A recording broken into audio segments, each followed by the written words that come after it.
We are Group 8, those are our group members. Introduction: Job stress is a growing concern in today's competitive workplaces. It's occurs when job demands outpace individuals' ability to cope, especially with limited support. Cases range from heavy workloads and unclear roles to toxic cultures leading to burnouts, health issues, and reduced productivity for both employees and organizations. This report analyzes its cases, effects, and potential solutions for fostering well-being. Original conflicts basics. Conflicts in organizations involves opposing views, interests, or inventions among employees. Job stress triggers it while intentional, resulting in poor communication and perceived competition over resource cases. Counting goals, limited resource, communication breakdowns, types, task-related, relationship-based, process-related. Understanding those helps manage workplace dynamics. Impacts the management of conflict. Let's quickly cover conflicts impact and management impact on organizations. Conflicts has negative effects, slows productivities, hurt morale, damages teamwork, but it also has positives, drives innovation, improves decisions, builds resilience, conflict management strategies. We use 5K strategies. 1. Avoid for minor temporary issues. 2. Accommodations. Prioritize relationships over winning. 3. Competition for urgent cause. Clear right or no.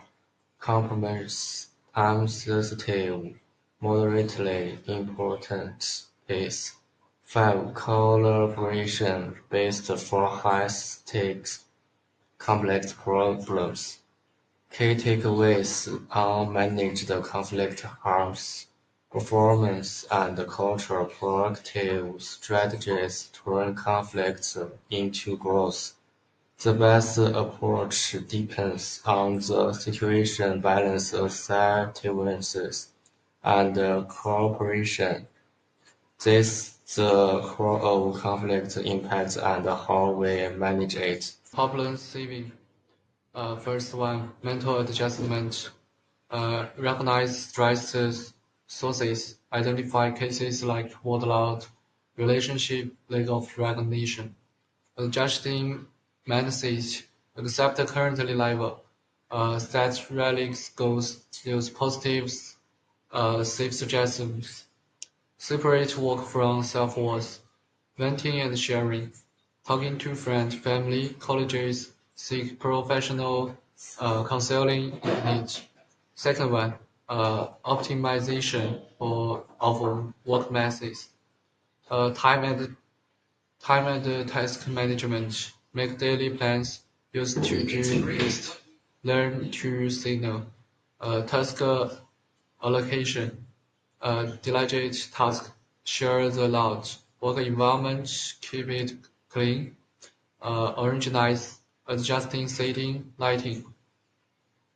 Lifestyle, regular schedule, enough sleep, exercise, and keep hobbies, avoid unhealthy coping. Second one is seeking support, communication with superiors, discuss unreasonable work arrangement, organizational improvement, suggest the employees uh, assistance program, flexible work. In today's high-pressure workplace, stress is common. We usually think it's because of too much work or tight deadlines. But one key reason we often miss is poor communication. When people feel stressed, They may stop talking, get emotional, or misunderstanding others. Some common problems include avoid communication out of fear or being judged, express stress through anger or complaints, misunderstanding message due to the pressure, being afraid to speak honest with the managers. These issues don't just hurt individuals; they slow down teamwork and lower productivity. To fix this, organizations must create open and safe way to talk. This means letting people share their feelings without fear, and training managers to listen and give helpful feedback. Having the casual chat like a long talk or one-on-one check-ins. Make sure the communication goes both ways. Employees often need to speak out, use "I feel" instead of blaming, and ask for help when needed. Managers should care proactively ask open questions like what being hard related and respond with the support, not blame. It also helps to offer support tools like the counseling, suggest boxes or stress relief activities. In short, good communication is not just talking. It builds trust, reduce the stress, and bring people together. Let's talk more and stress less. Hello everyone, this part is about decision making or team dynamic and interaction, all important or big concepts. Distress strongly affects organizational behavior. It can reduce decision making quality and harm team dynamics. Under pressure, employees may make poor choice or avoid decisions. Teams under stress may struggle with communication and cooperation. Understanding stress helps improve employee. About how stress affects decision making. First, reduce cognitive capacity. Second, risk aversion or impulsivity. Third, narrowed perception. Fourth, emotional blast. And how decision making causes stress. Decision fatigue, responsibility pressure, and lack of decision making. A deeper analysis. First, cognitive overload. Second, time pressure. Third, avoidance behavior. Fourth, decreased creativity and innovation. About how poor decision making increases stress. Poor decisions can cause more stress. Without enough info or help, people feel anxious. In conclusion, workplace stress doesn't affect emotions. It changes how people make decisions and work in teams. Good leadership, support, and inclusion can reduce stress and improve both performance and well-being. Why do some people do well at work while others struggle? In any workplace, you'll see that some people handle their jobs really well, even when things get stressful, while others find it hard to keep up. There are many reasons for this difference. It depends on the person's skills, attitude, and the kind of support they get. Let's look at why some people perform better under stress and why others struggle. These are the reasons why people do well under stress. First, emotional control. Second, experience and training. Third, being resilient. Fourth, strong motivation and purpose. Fifth, supportive workplace. And we need good time management and prioritize. Deeper analyze about stress and decision making. Low stress tolerate. Some people panic or freeze under stress, which affect thinking and performance.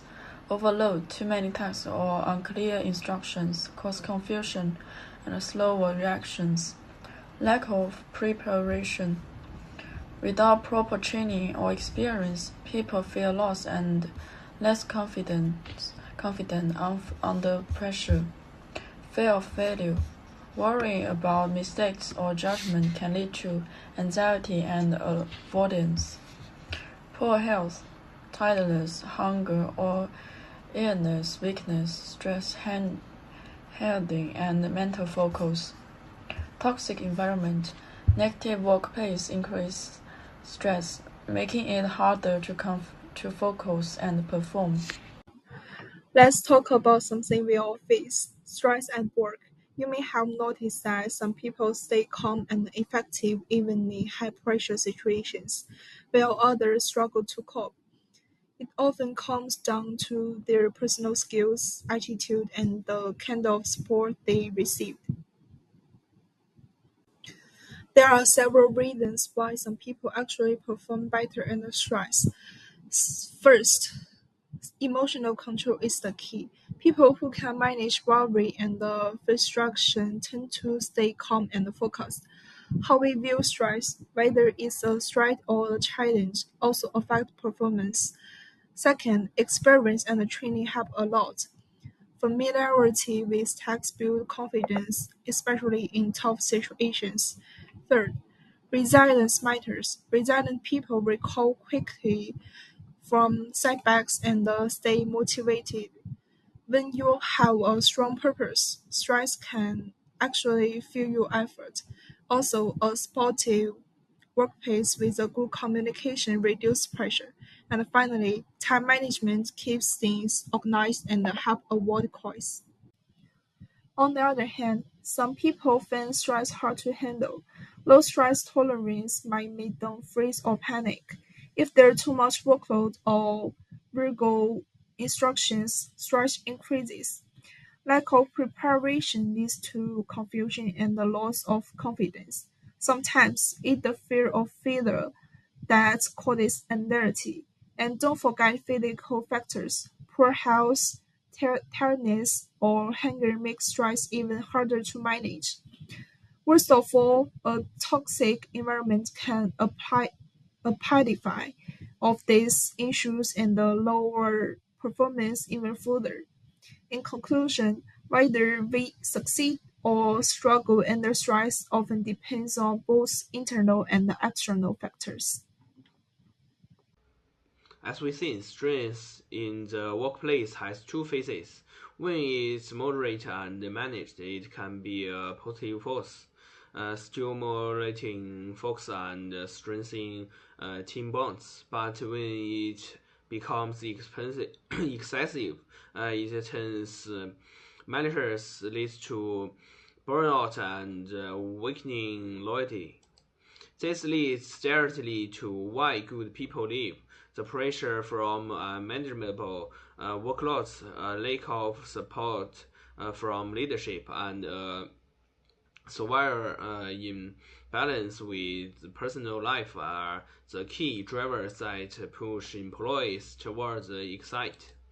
So our path forward is clear.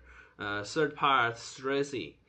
First, we must optimize our work arrangement through smarter task allocation, flexible hours, and providing the right tools and training. Second, we need to build a generally supportive culture by training our managers to be empathic leaders to and by providing clear channels for physiological support. And third, we will promote a healthy work-life balance by encouraging paid leave, limiting ineffective overtime, and implementing family-friendly policies. By taking these device actions, we can transform our workplace into one where people are not just retained but are truly empowered to serve. Thank you very much.